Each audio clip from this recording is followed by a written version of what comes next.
सिद्धाणम् अडमो आयरियाडम् नमो आयरियाणम् अडमो वज्झायाडम् नमो वज्रायाणम् अडमो लोई सब साहुडम् नमो लोये सौवसाहु नित्य घटती आयु है पर पाप मति घटती नहीं। आई बुढ़ोती पर विषय से कामना हटती नहीं। मैं यत्न करता हूँ दवामय धर्ममय करता नहीं। दुर्मोह महिमा से ग्रसित हूँ नाथ बच सकता नहीं। जय बोले खैराट श्री कुंडलपुर के बड़े बाबा की जय हो। मूल नायक श्री चिंतामणि पार्श्वनाथ भगवान की जय हो। संत श्रोमणी आचार्य भगवान श्री विद्यासागर जी महाराज की जय हो। परम पूज्य मुनिवर श्री सुधासागर जी महाराज की जय हो। पूज्य महासागर जी महाराज की जय। आचार्य संघ की जय। नमोस्तु। जगत का ही स्वभाव व संवैग वैराग्यार्थम, इस सूत्र पर कल अपनी चर्चा चल रही थी कि इस शरीर के स्वभाव को देखो तो वैराग्य उत्पन्न होता है। क्योंकि इस शरीर को जैनाचार्यों ने दुर्जन की उपमा दी है। सर्प को आप कितना भी दूध पिलाओ तो वह सर्प का अमृतमय दूध विष में परिवर्तित हो जाता है। क्यों? क्योंकि उसका स्वभाव ही ऐसा है। ऐसे ही दुर्जन व्यक्ति को आप जितना भी पालो पोसो, जितनी भी सुविधाएं दें, वह दुर्जन अपनी क्रूरता को नहीं छोड़ता। ऐसे ही शरीर का स्वभाव कहा है। इसका स्वभाव कैसा है? मूर्ख प्रीति बढ़ावे। दुर्जन देह स्वभाव बराबर मूर्ख प्रीति बढ़ावे। यानी मूर्ख लोग इस देह से प्रीति बढ़ाते हैं। इष्टोपदेश में आचार्य पूज्यपाद स्वामी जी ने एक कारिका के माध्यम से कहा, अविद्वान पुद्गल द्रव्यम यो भी नंदति तस्य तत् न जातु जंतो सामीप्यम चतुर्गतिषु मुंचति। जो अविद्वान, जो मूर्ख, जो अज्ञानी इस पुद्गल द्रव्य का अभिनंदन करता है, स्वागत करता है, वह पुद्गल द्रव्य उस अज्ञानी का चारों गतियों में साथ नहीं छोड़ता है। जबकि ज्ञानी इस पुद्गल से छुटकारा पाना चाहता है और अपने उस आत्म स्वभाव को प्राप्त करना चाहता है। और अज्ञानी जीव की पहचान क्या है? यहाँ पर ज्ञानी और अज्ञानी की पहचान आचार्यों ने क्या बताई? अज्ञानी जीव हमेशा अपनी आत्मा को प्राप्त करना चाहता है, आत्मा का अनुभव करना चाहता है, आत्मा में रमण करना चाहता है। और अज्ञानी जीव जो होता है वह पुद्गल के समागम में फूला नहीं समाता। चाहे वह धन का समागम हो, चाहे संबंध का समागम हो, बस सारी की सारी खुशी उसकी किस पर निर्भर रहती है? बताइए, आप लोग संसार में हैं, आपकी सारी की सारी खुशी किस में है? बोलिए। धन के अर्जन करने में आपको बहुत आनंद आता है, संबंधों को पुष्ट करने में आपको बहुत आनंद आता है, बच्चों की खुशी में आपकी खुशी है। जय श्री ओम नमः सिद्धेभ्यः। जय श्री ओम नमः सिद्धेभ्यः। जय श्री ओम नमः सिद्धेभ्यः। सर्वमंगलमांगल्यं सर्वकल्याणकारकं प्रधानं सर्वधर्माणां जैनं जयतु शासनं। जैनं जयतु शासनं। जैनं जयतु शासनं। पंच परमेष्टि भगवान की जय। आचार्य श्री गुरुवर कुंद कुंद महाराज की जय। आचार्य श्री गुरुवर विद्यासागर महाराज आज की जय। परम पूज्य मुनिवर श्री सुधा सागर जी महाराज की जय।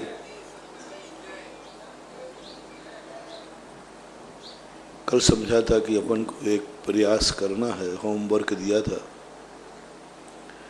एक साधना करने का प्रयास करना है कि हम दूसरे के बिना कितना जी सकते हैं, दूसरे के बिना हम कितने मुस्कुरा सकते हैं, दूसरे के बिना हमारी जिंदगी कितनी खुशमय हो सकती है। विचार करने को कहा था कि मेरी जिंदगी का कुछ तो अंश मेरे हाथ में भी कुछ रह गया है या नहीं। मैं अपने आप में कुछ हंस सकता हूं कि नहीं, कि हमारी हंसी दूसरों के अधीन चली गई। क्या कभी हम अपने आप को वैभवपूर्ण मान सकते हैं या पर वैभव पर ही हमारा वैभव टिका हुआ है? हम अपने पैरों से भी कभी चल पाएंगे या हम दूसरे की बैसाखी पर ही चलते रहेंगे?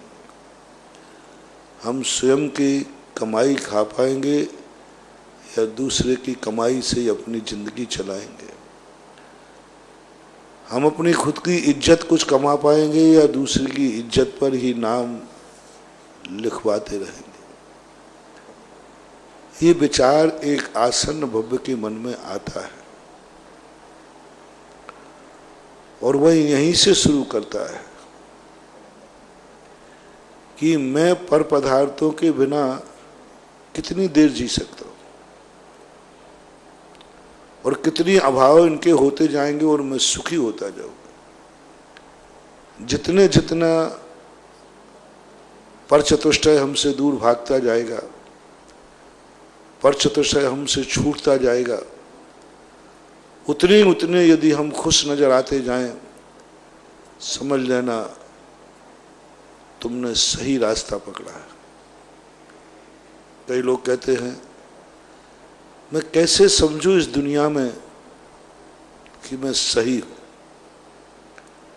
मैं सही रास्ते पर चल रहा हूं, मेरा सोच सही, सब कुछ सही है। मैं उन्हें एक सूत्र दे रहा हूं, कल दिया था मैंने अंत में, कि तुम्हें 24 घंटे यह विचार करना है कि कितने हद तक, कितने पदार्थों के छोड़ने के बाद तुम सुखी नजर आओगे। छोड़ने की बात नहीं कह रहा हूं, छूटना तो सबका ही है,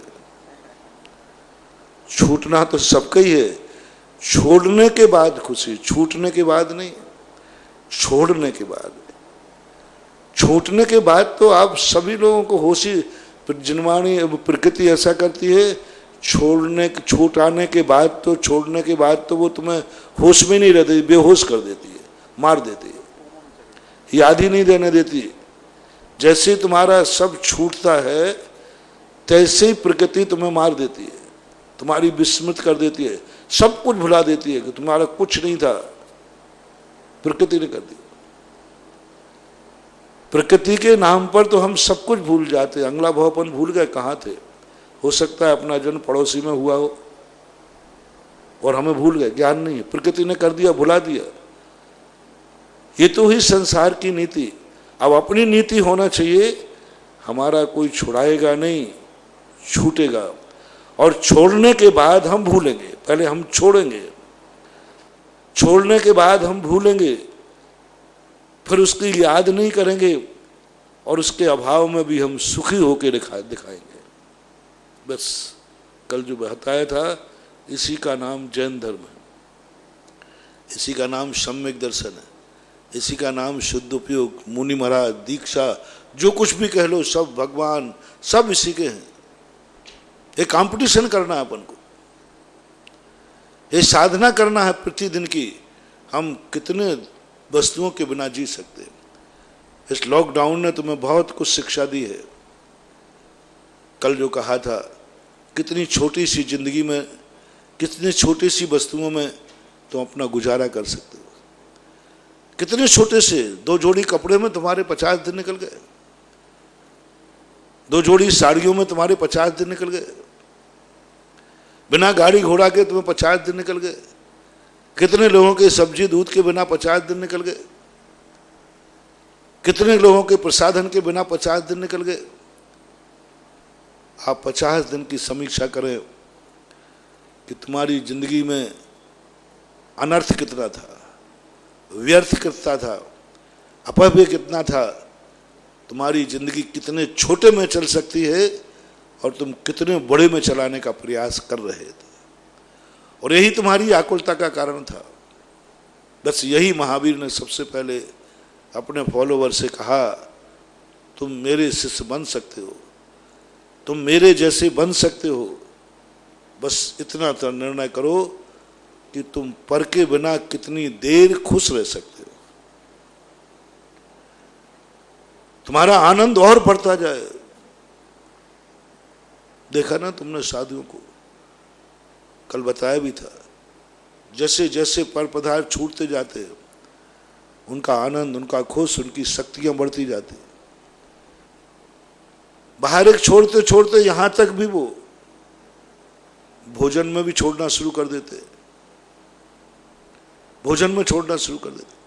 हम इतना भोजन लेंगे, हम रस नहीं लेंगे, हम मिष्ठान नहीं लेंगे, हम गरिष्ठ नहीं लेंगे, हम मामा मिष्ठान नहीं लेंगे, अन्न में सीमा कर लेते, आज हम 2 अन्न लेंगे, सब्जी।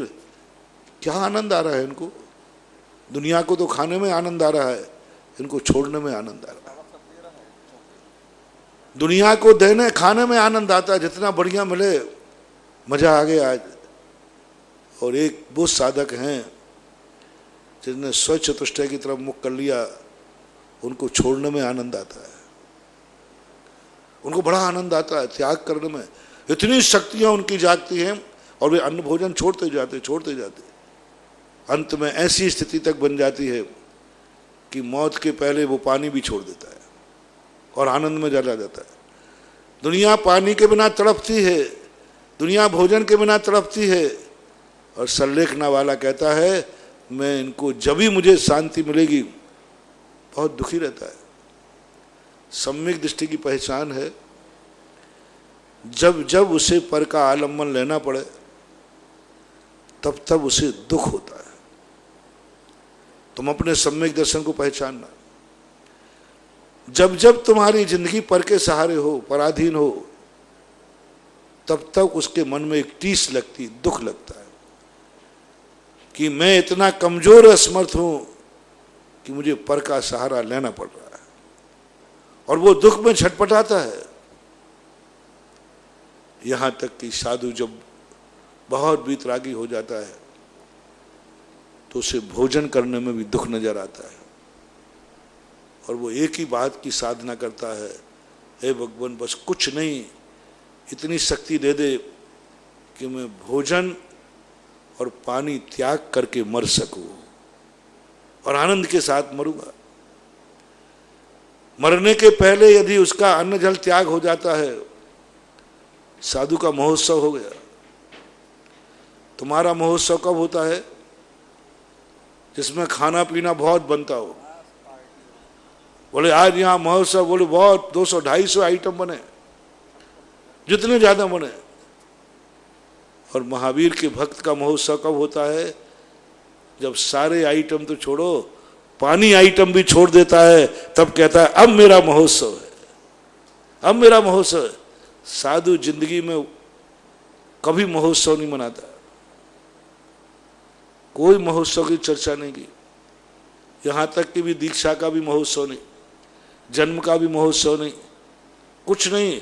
सबसे बड़ा महोत्सव होता है जिस दिन वो अन्न जल का भी त्याग कर कर, शरीर को भी छोड़ने की तैयारी करके और एकदम आनंद में डूबता है, तो जिनवाणी कहती है इसका महोत्सव मना रहा है, क्योंकि ये पानी के बिना भी खुश है, भोजन के बिना भी खुश है, सब कुछ छोड़ दिया इसने, अब मात्र इसका आत्मा का स्वयं चतुष्टय प्रकट हो गया। तो आप लोग अपनी शुरुआत करें, अविरत सम्यक दृष्टि ग्रस्त हैं तो श्रद्धा से स्वीकार करें, और श्रद्धा के स्वीकार का अर्थ है हर वस्तु को ग्रहण करते समय पश्चाताप करें। ग्रहण करें, आप लोगों की शक्ति नहीं है, आप अविरत सम्यक दृष्टि हैं, आप गृहस्थ हैं, आप वो नहीं कर पाएंगे।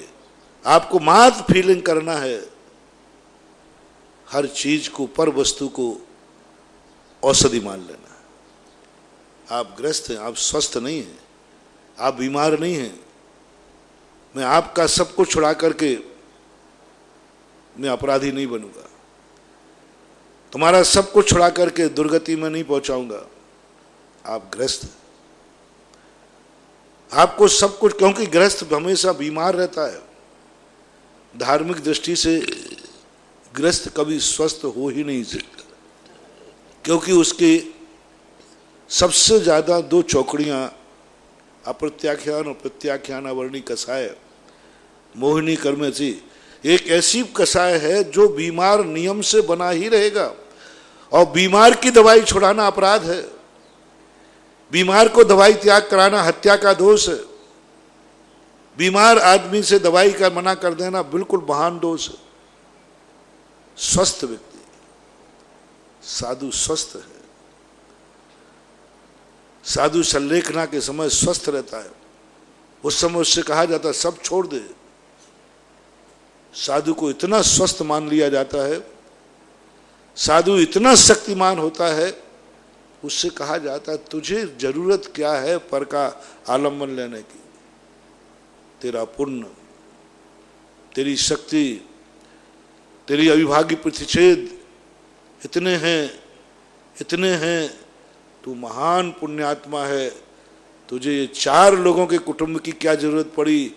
तेरा विश्व, सारा विश्व तेरा कुटुंब बनने को तैयार है और तुझे अपना बनाने को तैयार है। तुम्हें कौन है? माँ बाप अपना कह रहे? तू बाहर निकल के देख, हर व्यक्ति तुझे अपनी दृष्टि से देख रहा है। तो इस धन दौलत को अपना कह रहा है। सारी दुनिया की धन दौलत तेरे चरणों में बिछने को तैयार है। तो एक मकान में रह के जिंदगी गुजारेगा, तो ये संसार के हर मकान का दरवाजा तेरे लिए खुला रहेगा और अभाग्य बनेंगे। छोड़ यहां से, भाग। तेरी बहुत कीमत है, तू बहुत मूल्यवान है। महावीर ने जब उनकी माँ ने कहा, बोले माँ मैं एक माँ का नहीं हूं, मेरे लिए बहुत माता है। मैं एक घर को सुखी नहीं करूंगा, मैं सारे जगत को सुखी करने की क्षमता रखता हूं। मुझे पाकर के एक परिवार ही सुखी नहीं है, मुझे पाकर के सारी दुनिया खुश होगी।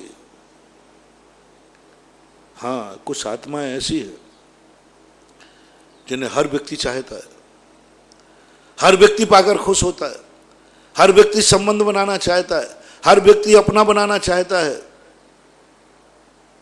कुछ लोग होते हैं ऐसे जो ऐसी प्रतिष्ठा लेके आते हैं, ऐसी शक्ति लेके आते हैं कि उससे उसकी जो नियत है वो सारे जगत। तो छोड़ इन सब से, तो ये फूलों को छोड़, आगे बढ़, तुझे गुलदस्ता इंतजार कर रहे हैं। जैसे साधु महावीर अपनी गृहस्थी से बाहर निकलते हैं, घर में रहने वालों की कितने लोग चिंता करते हैं? 4 लोग। वो भी करें जरूरी नहीं है, लेकिन साधु की कितने लोग चिंता करते हैं? हम 5 साधु की चिंता पूरे विश्व को पड़ी है। हम 5 साधुओं की चिंता में यहां 150 लोग पड़े हैं। अरे 5 साधु की चिंता के लिए 5 लोग काफी थे। वो तो पाबंदी है, नहीं तो सारा भारत ही यहां आ जाता। कैसा पुण्य! एक वो जीव है जिसके घर के सदस्य भी उसकी चिंता नहीं कर रहे, घर के सदस्य भी उसके संबंध में कुछ विचार नहीं कर रहे। वो चिल्ला रहा है, मांग रहा है, सहयोग करो, मुझे सहायता करो, मैं मर रहा हूं, तुम तो मेरे भाई हो, तुम तो मेरे बेटे हो। कोई नहीं सुन रहा। कितने माता पिता हैं जो बेटे बहू को चिल्ला चिल्ला कर एक एक गिलास पानी के लिए तरस जाते हैं। तुम तो मेरे बेटे हो, बेटा मुझे एक गिलास पानी पिला दे। कोई सुनने को तैयार नहीं, कोई आवाज सुनने को तैयार नहीं, कोई गिलास उठाने देने को तैयार नहीं। ऐसे पुण्यहीन भी दुनिया में हैं जिनका बेटा नहीं सुन रहा है। ऐसे पुण्यहीन हैं जिनके परिवार में भाई भी सुनने को तैयार नहीं, कोई सुनने को तैयार नहीं। और एक वो पुण्यात्मा दुनिया में जन्मते हैं जिसकी परिवार तो छोड़ो, सारा जगत सुनने को तैयार है। बिना मांगे पानी तो एक लोटा तो छोड़ो, सारी जिंदगी देने को तैयार है। होते हैं कुछ, वे महामना साधु होते हैं, कुछ पुण्य लेके आते हैं। ये जितने लोग घर छोड़कर के सच्ची साधना पर उतर आते हैं, इनके पुण्य ने कहा मत सीमित हो, तुम देखो, जाओ आगे, बढ़ो आगे। तुम्हें देख करके अगर तेरी मां खुश नहीं हो रही है, तू बाहर तो निकल, सबकी आंखें तेरे लिए देख करके आनंद से भर जाएंगी, भर जाएंगे। यहां तू सोच रहा है मेरी मां मुझे देख कर कितनी खुश होती है, तू बहुत पुण्यात्मा है, बाहर जा, हर आंख तुझे ऐसा देखेगी कि देखकर धन्य हो जाएगी। तेरी एक आंसू पर लोग अपना खून बहा देंगे, तेरी एक दृष्टि पर, तेरे एक कदम पर पलक पांवड़े बिछा देंगे। तू बहुत पुण्यात्मा जीव है। लेकिन ग्रस्त ऐसा नहीं हो सकता। ग्रस्त बीमार है, ग्रस्त विकलांग है, ग्रस्त अपाहिज है। उसके लिए जिनेंद्र ने कहा इनकी दवाई का त्याग मत कराना, इनके माँ बाप का त्याग मत कराना, इनके परिवार का त्याग मत कराना, इनके धन दौलत का त्याग मत कराना, क्योंकि ये बीमार है, असहाय हैं, असमर्थ हैं। इसलिए ग्रस्त को कहा जाता है आप अपने परिवार का त्याग नहीं करना, मिलके रहो, क्योंकि तुम बीमार हो। कभी भी तुम्हारी जिंदगी में कोई भी संकट आ जाएगा तो तू पुण्यहीन है, मोही व्यक्ति ही तुझे पूछेंगे, सारी दुनिया तुझे पूछने वाली नहीं है। महाराज को तो सारी दुनिया पूछती है। महाराज वो पुण्य लेके आए हैं जिनका कोई संबंध नहीं है, वे भी उनकी चिंता करेंगे। लेकिन तुम ऐसा पुण्य लेके नहीं आए हो, तुम्हें मोह जगाना है। एक व्यक्ति को मोही बना के रखना, वो मोह के कारण ही तुझे एक गिलास पानी पिला देगा, बाकी तू इतना पुण्यहीन है कोई तुझे एक गिलास पानी देने वाला नहीं है। इसलिए ग्रस्त को चिन्वाणी ने कुछ भी त्याग नहीं कराया। मात अविरत सम्यक दृष्टि को एक ही आदेश दिया, उपदेश दिया कि यदि तुम्हें सम्यक दर्शन प्राप्त हो गया है, स्वयं चतुष्टय की तरफ तुम्हारी दृष्टि गई है, तो जो जो पर पदार्थ तुम उपयोग में ला रहे हो बस उनको औषधि मान लेना, मजबूरी मान लेना। बस मिथ्या दृष्टि और सम्यक दृष्टि में अंतर क्या है? मिथ्या दृष्टि पर पदार्थ को अपनी बपौती मानता है, जैसे कहा था डाकू और गुंडों के समान, और सम्यक दृष्टि पर पदार्थ के लिए उपयोग करता है, वो कर्जा मानता है। सम्यक दृष्टि भी दूसरे का धन लेता है, लेकिन कर्जा मान के लेता है, चुकाने का भाव करता है, ब्याज देने का भाव करता है। और कर्जा लेते समय व्यक्ति क्या सोचता है, देखना, गृहस्थ की भूमिका देखना। बहुत अच्छा उदाहरण आया है। जब कोई व्यक्ति गरीब हो, दुखी हो, और उसको अब कोई रास्ता नहीं है अब कर्जा के लेने के बिना, तो वो कर्जा अधिक से अधिक लेने का प्रयास करता है कि कम से कम? जल्दी बोलो। कर्जा मिल रहा है, खूब मिल रहा है, आराम मिल रहा है। कर्जा की बात जब आएगी तो अधिक से अधिक लेने का प्रयास करेगा कि कम से कम का भाव आएगा, जितने कम में चल जाए। सेठ दे रहा है, नहीं ले जाओ, नहीं सेठ जी रहने दो, इतना ही बहुत है, क्योंकि कल चुकाना भी तो है। सेठ जी रहने दो, बस अब ब्याज भी तो देना पड़ेगा। जो व्यक्ति कर्जा मिलता है तो कहते ले लो, मिल रहा है, उठा लो, लोन मिल रहा है, अंत में जाकर उनके पूर्वजों की संपत्ति भी कुड़क हो जाती है। सच्चा गरीब, सच्चा परेशान व्यक्ति पूरी ताकत लगाता है कि मुझे कर्जा नहीं लेना पड़े, गरीबी में चल जाऊंगा, कम में चला लूंगा, एक टाइम खा लूंगा, लेकिन कर्जा नहीं लेना पड़े। लेकिन आप गृहस्थी है आपकी, आप अविरति हैं, आपकी जिंदगी में ऐसे मौके पड़ जाते हैं, हमारी जिंदगी में पड़ जाते हैं। हर साधु, हर मुनि बनते समय ये सोचता है मैं अब किसी का सहारा नहीं लूंगा,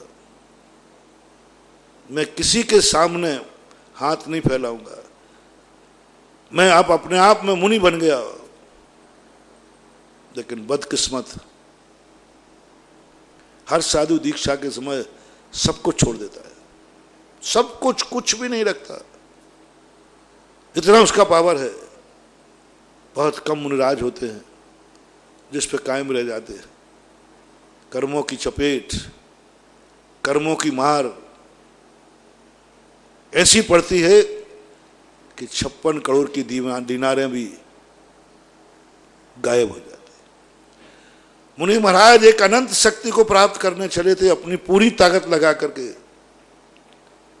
लेकिन दुर्भाग्य, कर्मों ने ऐसा चपेटा मारा, कर्मों ने ऐसी मार मारी, जो कुछ बुरी सब कुछ छोड़ के गए थे। दिन में तारे दिखने लगे, प्रकृति कहने लगी देख ले, आहार लेना पड़ेगा, और आहार तेरे पास है नहीं, तू त्याग गया, आहार श्रावक के पास है। अब मुनि देखना, मुनि गरीब हो गया। मुनि जब सबसे ज्यादा गरीब होता है, मुनि गरीब की पहचान क्या है? किसी कार्य के लिए दूसरे के सामने हाथ फैलाना पड़े, दूसरे से सहायता मांगना पड़े, तब समझ लेना उस समय सबसे ज्यादा गरीब है। 24 घंटे में साधु सबसे ज्यादा गरीब होता है जिस समय आहार कोटता है।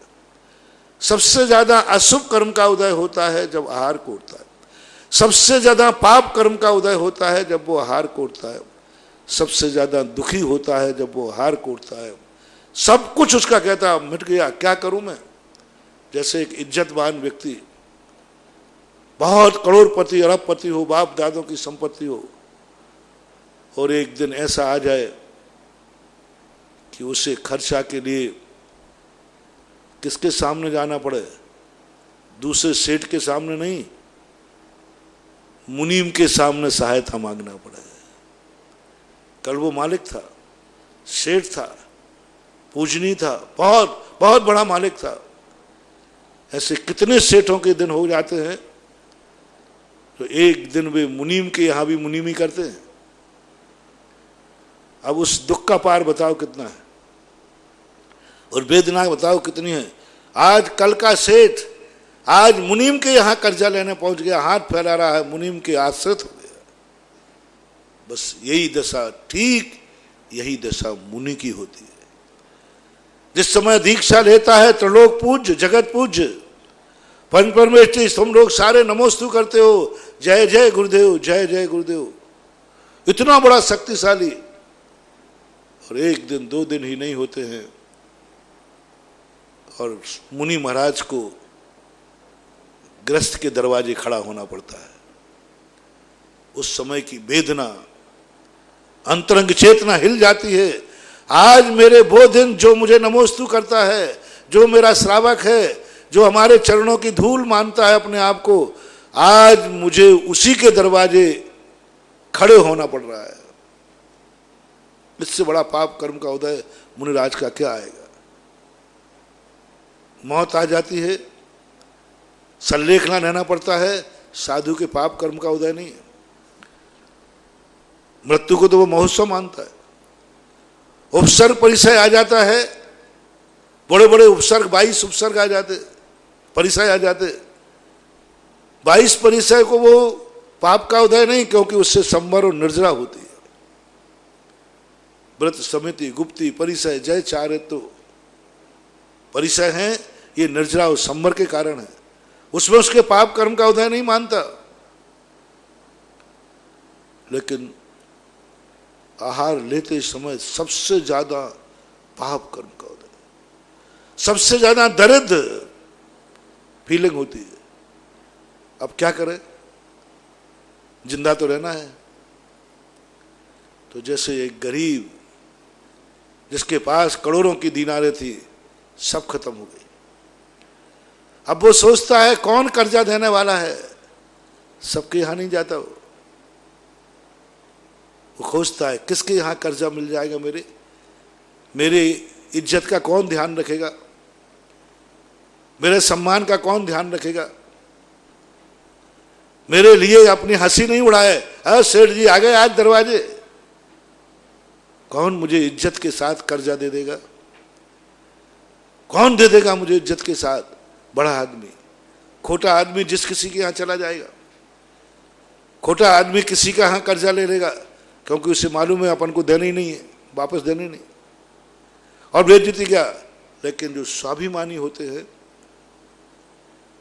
वे सबके हाथ से नहीं लेते। सरकार दे रही है अभी कोरोना के समय, कितने जैनी सरकार के दिए हुए अन्न जो फोकट में दे रही है, लाइन में नहीं लगे।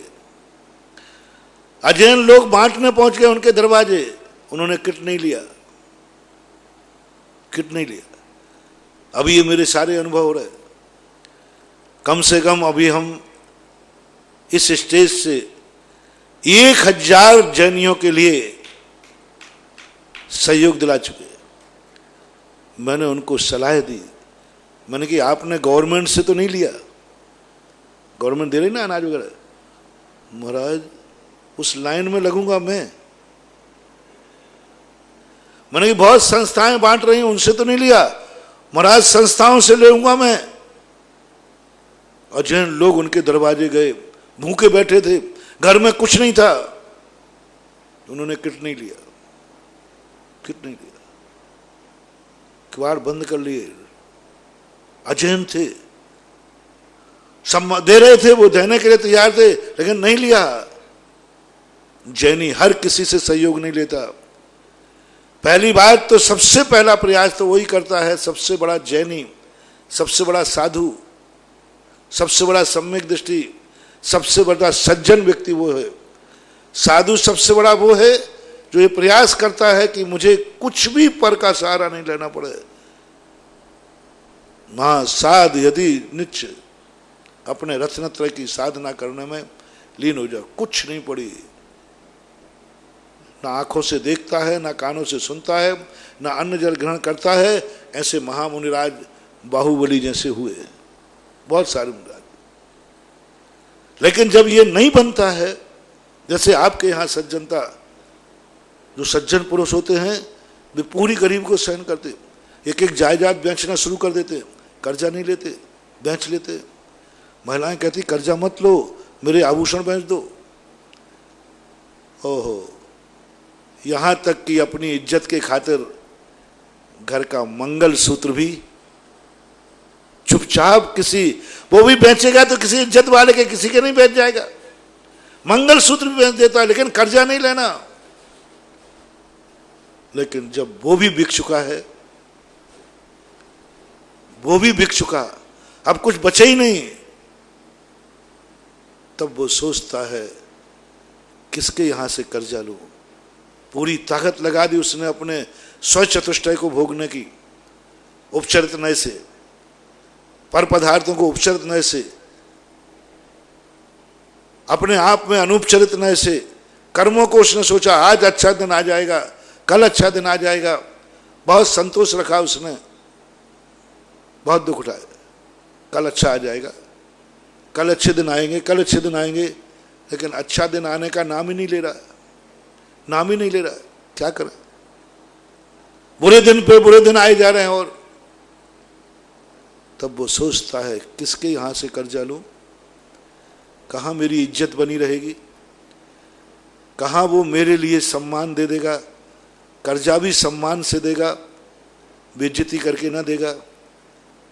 कर्जा भी अवभाग्य मान के देगा तो वो सोचता है कि मेरा एक वफादार मुनि है, मेरा एक वफादार दोस्त है, मेरा एक वफादार रिश्तेदार है, वो मेरी बहुत इज्जत करता है, मेरा बहुत सम्मान करता है,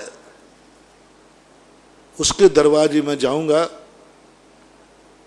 तो वे मेरे कर्म की मजाक नहीं उड़ाएगा, मेरा अपमान नहीं करेगा, बल्कि मुझे वही सम्मान देगा जब मैं सेठ था तब देता था, वही इज्जत देगा जब मैं सेठ था तब देता था।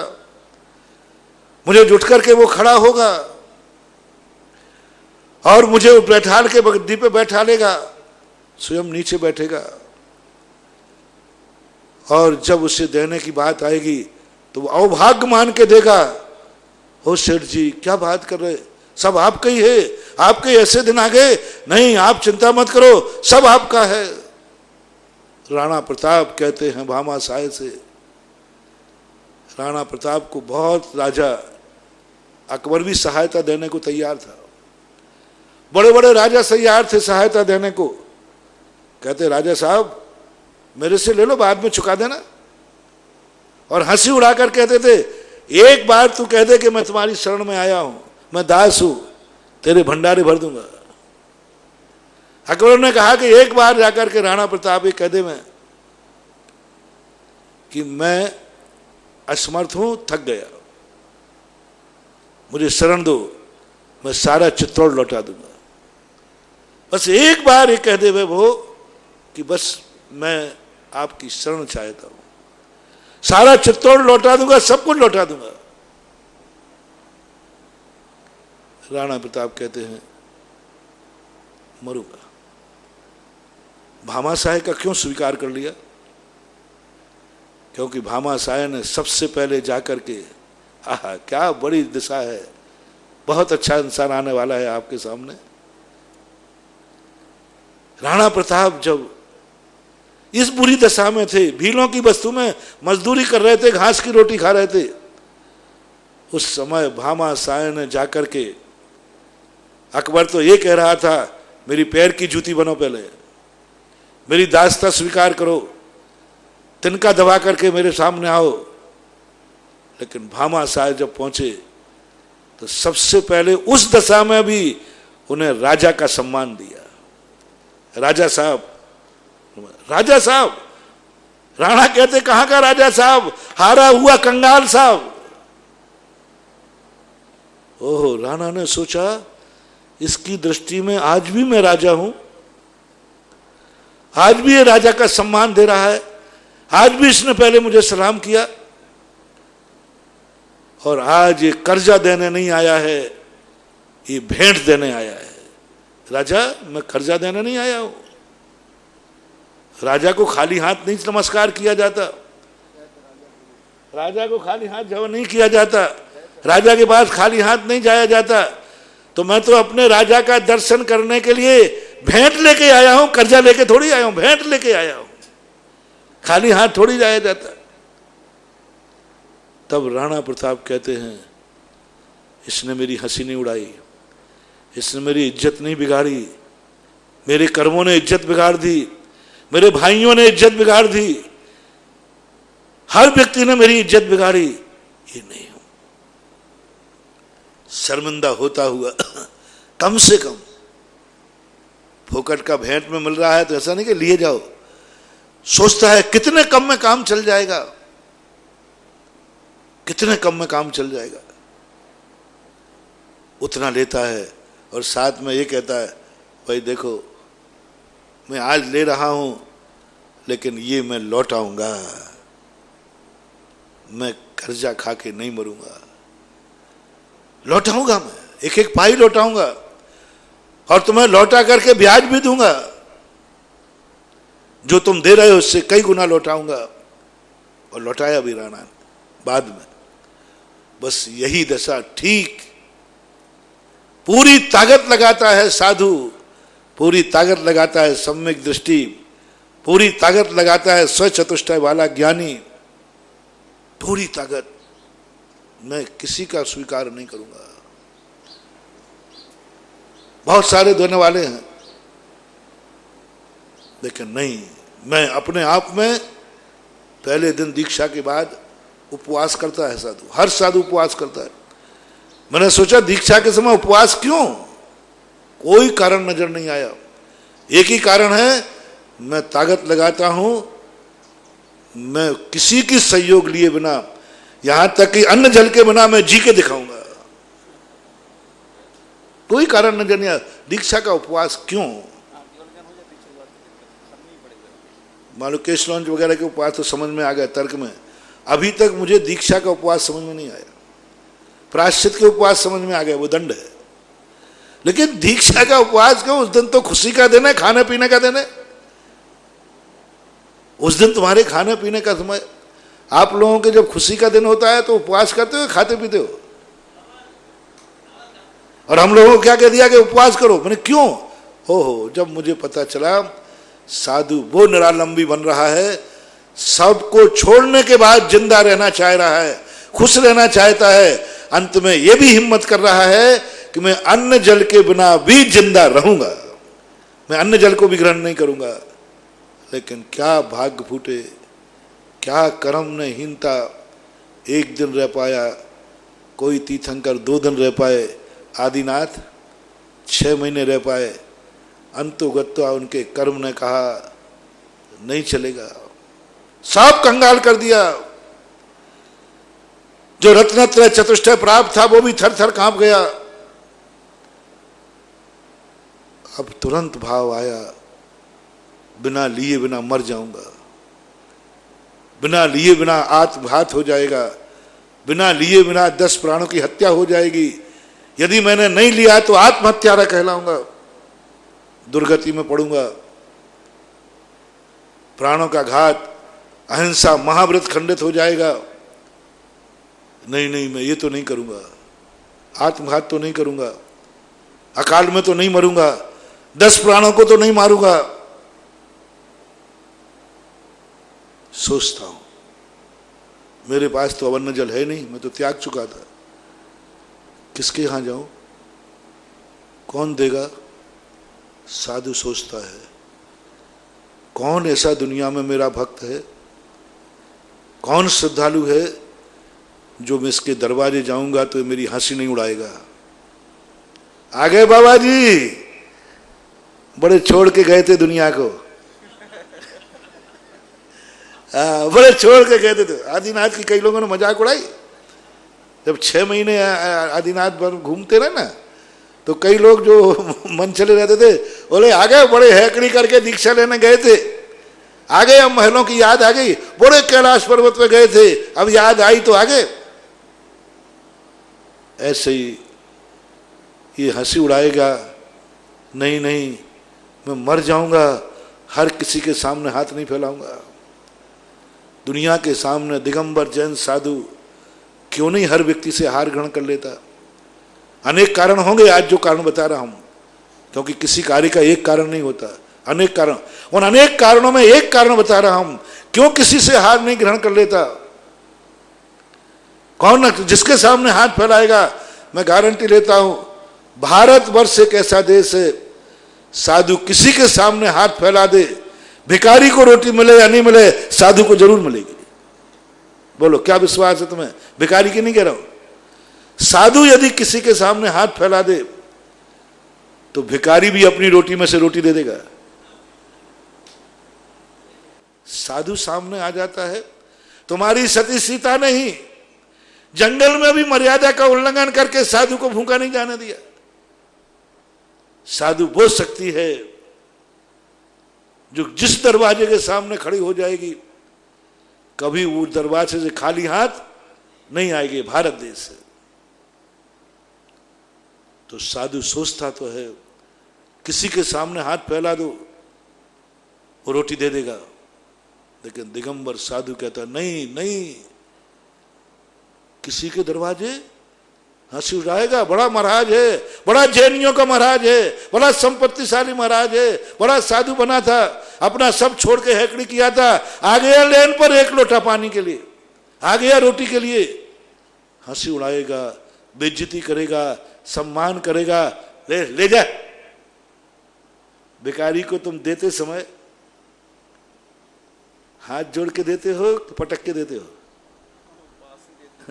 भगवान ही मालेंगे, भलाई टली। भिखारी को तुम इज्जत के साथ नहीं देते, अवभाग्य मान के नहीं देते हो, दुर्भाग्य मान के, मन सिकोड़ करके। और कौन सी चीज देते हो? बासी बसी हुई रोटी, 2-3 जितनी पुरानी रोटी होगी सूखी भी दे दे। अब आया है, दरवाजे पे आया है, बहुत बुरे मन से, बुरे भाव से, बुरी वस्तु, उसकी झोली पटक दोगे और कहो चलांगे चलांगे जा। महाराज इज्जत वाले हैं, स्वाभिमान वाले हैं, उन्होंने कहा हर किसी के दरवाजे से नहीं मांगना। किसके पास जाऊं, किसके पास जाऊं? ओहो, फलाना श्रावक है, सुकुल वाला है, सम्यक दृष्टि है, मेरे आते ही वो मेरी बेइज्जती नहीं करेगा, मुझे महाराज का सम्मान देगा और सबसे पहले नमोस्तु करेगा। अकबर ने क्या कहा था? राणा प्रताप मेरे दास बन जाएं, सारा राज्य लौटा दूंगा। और भामा साय ने क्या कहा?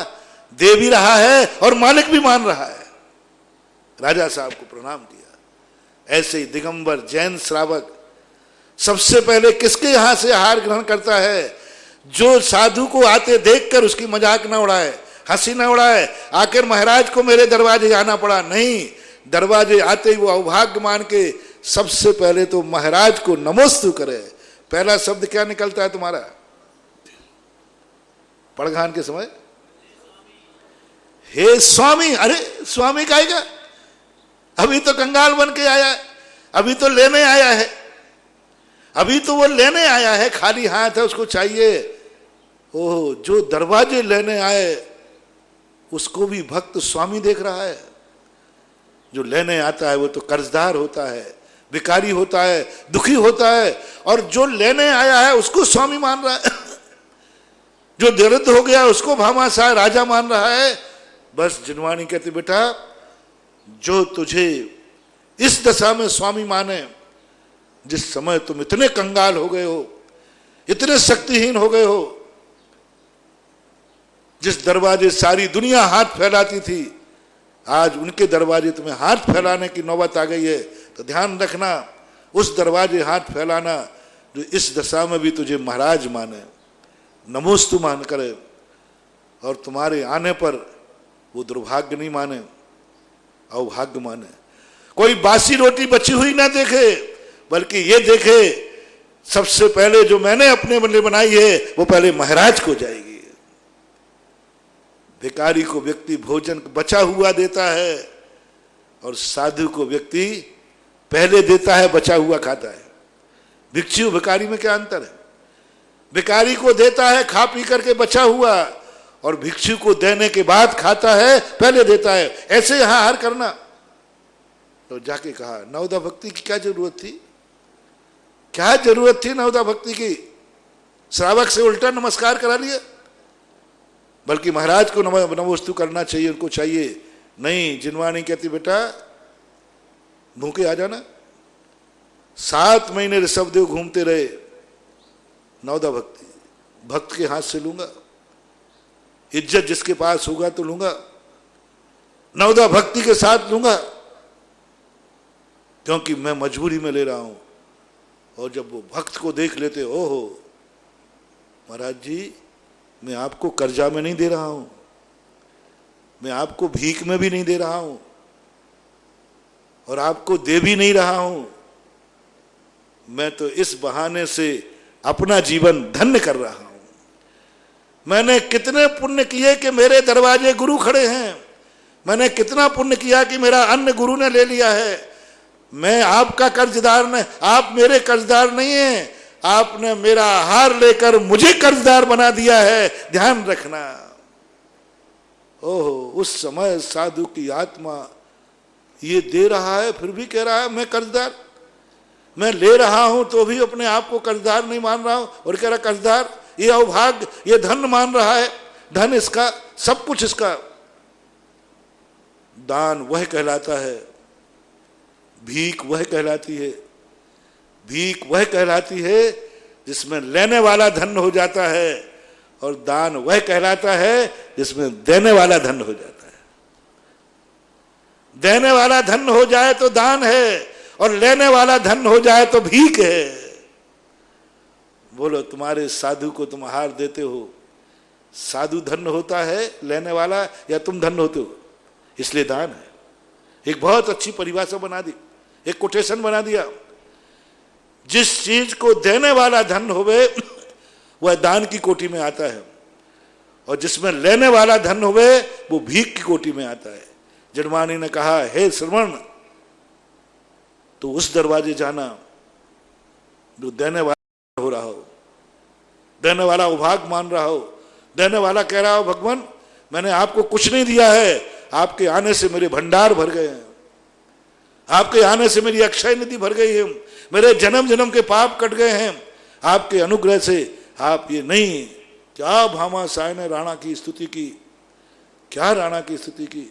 आप शर्म खा रहे हैं कि मैं भामाशाह का धन कैसे लूं? ये तो मेरा मंत्री रहा है, मैं राजा रहा हूं। आपकी आंख में आंसू आ गए। रानी की आंख में आंसू आए जब राणा प्रताप को, भामाशाह को कितने बार रानी ने अवतार करके हार दिया। कई ऐसे काम महाराणा भामाशाह ने किए थे, वो भी उसमें देखकर रो पड़ी। एक दिन वो था जब मैंने दिया तो भामाशाह क्या स्थिति करती हैं, रानी साहिबा, रानी साहिबा, आपकी आंख में आंसू? मैं कर्जा नहीं दे रहा हूं, मैं अपने जीवन को धन्य कर रहा हूं। आज मुझे आपसे लेते समय उतना आनंद नहीं आया था जितना आज तुम्हें देते समय आनंद आ रहा है। आज मेरा जीवन धन्य हुआ है। आप मेरा खजाना ले नहीं रहे हो, मेरे जन्म जन्म का खजाना भर रहे हो। आज मुझे सारी दुनिया में वो इज्जत मिलेगी, मुनिराज भी मेरा नाम लेंगे, मुनिराज भी मेरा सम्मान करेंगे, मुनिराज भी मेरा इज्जत के साथ नाम लेंगे स्टेज में। आप मेरा ये धन स्वीकार करके, मुझे कोई पूछने वाला नहीं था, ये धन का मैं मालिक था, कोई मुनिराज ने मेरा नाम नहीं लिया। और जैसे ही आप मेरा धन स्वीकार कर लेंगे, हम मुनिराजों की जबान पर, प्रवचनों के माइक पर सदा सारे भारत में छा जाएंगे। आप मेरा ये धन स्वीकार करिए, आपकी इज्जत नहीं बढ़ेगी, मेरी इज्जत बढ़ेगी। राजा श्रीयांश श्रावक जब आहार देता है, महाराज आप शर्म ना करें, आप लीजिए, अलोल गुण के साथ लीजिए, आप तो लीजिए, आपका कुछ भी नहीं होना, मैं आपको दे भी नहीं रहा, इससे मेरी इज्जत बढ़ रही, देखना महाराज। ओहो, राजा श्रीयांश कहता है, भगवान आप शर्मिंदा, आपने मेरा आहार स्वीकार कर लिया। चक्रवर्ती कभी किसी के दरवाजे नहीं जाता, और आज मेरे दरवाजे चक्रवर्ती सम्मान करने आ गया है। मैं आपका आभारी हूं कि आप मेरे आभारी हैं। आपने मेरी 3 अंजलि गन्ने का रस ले लिया, मेरी इज्जत तो देखो कितनी बढ़ गई। मैं तो एक दास था चक्रवर्ती का, एक दास था चक्रवर्ती का, एक अधीनस्थ राजा था चक्रवर्ती का, बार बार चक्रवर्ती के दरवाजे जाना पड़ता था। लेकिन आज तुमने 3 अंजलि गन्ने का रस लेकर मेरा इतना मान बढ़ा दिया, चक्रवर्ती हस्तिनापुर मेरा सम्मान करने आया है। बोलो, कौन किसका आभारी है? कौन किसका आभारी है? प्रभु आप शर्मिंदा हो रहे, मैं आपका ऋणी हो गया, आपका कर्जदार हो गया, आप मेरे कर्जदार नहीं हैं। ऐसे अवभाग्य मान करके जो आहार देवे उसके यहां तुम लेके आना जाना। लेकिन ध्यान रखना, लेकिन ध्यान रखना, वो तो भेंट में देगा, वो तो अवभाग्य मान के देगा, तेरा कर्तव्य है इसको कर्जा मान के लेना। राणा प्रताप कहते, रानी से कहते हैं, देखो ये तो भामाशाह की महानता है, लेकिन अपन को ये धन हिसाब में लिख लेना, कितना धन है ये ध्यान में रख लेना, वापस करना है। आपके घरों में भी यही होता है। आपके घरों में रिश्तेदारों के यहाँ से जो मेहरा चीकट कुछ आता है ना, व्यवहार आता है, कुछ आता सामान, मायरा मायरा आदि कुछ आता है, उसको महिलाएं याद रखते नहीं।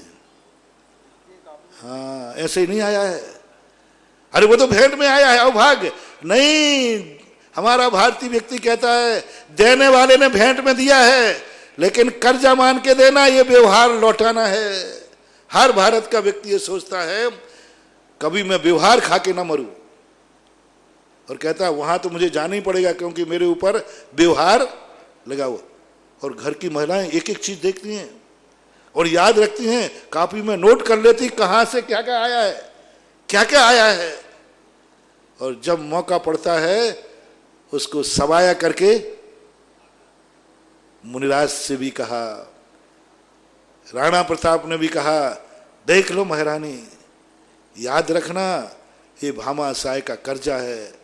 रानी कहती उसने तो भेंट में दिया है, उसने भेंट में दिया, मैंने कर्जे में लिया है।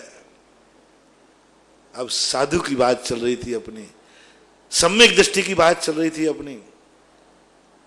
अब साधु भी लौटाएगा, चिंता मत करना, तरीका अलग होगा, तरीका अलग होगा। सीधा तो लौटाऊंगा तो तुम लोग, भैया ले तूने मुझे कितनी रोटी खिलाई थी लॉकडाउन में? 4 रोटी तेले, ये पकड़ 6 रोटी। नहीं नहीं, भेंट देने वाले का कर्जा इज्जत के साथ लौटाया जाता है, और लौटाने के नाम पर नहीं लौटाया जाता। तुम ये कह के देते हो मेहरा, भाई तुम मेरे यहां मेहरा लाए थे इसलिए इसके बदले देख लो सवाया है, ऐसा कह के देते हो क्या? अपमान हो जाएगा। वो इज्जत के साथ लौटाया जाएगा, और जब इज्जत उसकी बढ़ जाएगी तब वह कहेगा उसका तरीका बहुत भिन्न होगा। साधु जब जाएगा तुरंत क्या कहेगा, मन में मिल गया श्रावक, इज्जत देने वाला मिल गया, और भाग्य मान रहा है इसके यहां से ले सकते इसके यहां लेने से हमारी इज्जत नहीं बिगड़ेगी, हमारी ये हंसी नहीं उड़ाएगा, मजाक नहीं करेगा। तुरंत वो संकल्प करता है, लेकिन मन से पूछता है कितने में काम चल जाएगा, कितने में काम चल जाएगा। अब देखो लिस्ट बना रहा है साधु, आहार को गया है और देने वाला भरपूर देने वाला है, और साधु लिस्ट बनाता है कितने में काम चल जाएगा। आज मैं मिठाई नहीं लूंगा, और श्रावक ने बनाई है, इसके बिना चल जाएगा। आज मैं नमक नहीं लूंगा, इसके बिना चल जाएगा। मैं मीठा नहीं लूंगा, चल जाएगा। मैं घी नहीं लूंगा, चल जाएगा। मैं ये नहीं लूंगा, वो नहीं लूंगा, कितने आइटम निकाल देता है, इसके बिना चल जाएगा। बस इतने के बिना नहीं चलेगा। प्रत्येक साधु प्रतिदिन ये विचार करके जाता है कितने के बिना मेरा चल जाएगा। इसलिए आपने देखा कोई ना कोई वस्तु हटा देता है, कोई ना कोई हटा देता है, क्योंकि वो कर्जा मान के ले रहा है, और बड़ा थोड़ा सा लेकर के, और उसको लेकर के फिर प्रायश्चित में चला जाता। आज मेरी किस्मत ऐसी हीन हो गई, आज मैं ऐसे हीन हो गया, आज मेरी 24 घंटे की जिंदगी श्रावक की 2 रोटियों पर आधारित हुई, इस पानी के 1 लोटे पर आधारित हुई। और वो प्रतिक्रमण चला जाता है, ईर्ष्या पथ करने बैठ जाता है, पश्चाताप में चला जाता है। जैसे वो सेठ को कर्जा मिल तो गया, लेकिन घर आके रोता है, आज मैं कर्ज की रोटी खा रहा हूं, आज मैं दूसरे की रोटी खा रहा हूं। खा तो लेता है, ले तो लेता है, लेकिन मनहीन हो जाता है। सम्यक दृष्टि के लिए भी भूमिका बना के छोड़ रहा हूं, स्वयं चतुष्टय की तरफ लाना है। तुम्हारा पर के बिना काम नहीं चलेगा, लेकिन पर को स्वयं चतुष्टय कैसे बनाना, पर रह जाए और उपभोग में भी आ जाए, अपन और आगे चर्चा करेंगे। आज इतनी कह के विराम करता हूं। महावीर भगवान की